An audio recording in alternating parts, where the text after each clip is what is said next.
کیا آپ اولاد کی نعمت کے لیے پریشان ہیں اور ہر جگہ سے مایوس ہو چکے ہیں؟ تو ٹھہریے، آج میں آپ کو قرآن پاک کی وہ سچی دعا بتانے جا رہا ہوں جو حضرت ابراہیم علیہ السلام نے بڑھاپے میں مانگی تھی اور اللہ نے انہیں مایوس نہیں کیا۔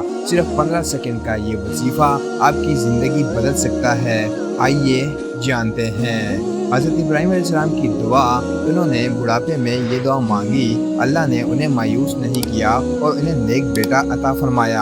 قرآن پاک کی یہ سچی دعا ہے۔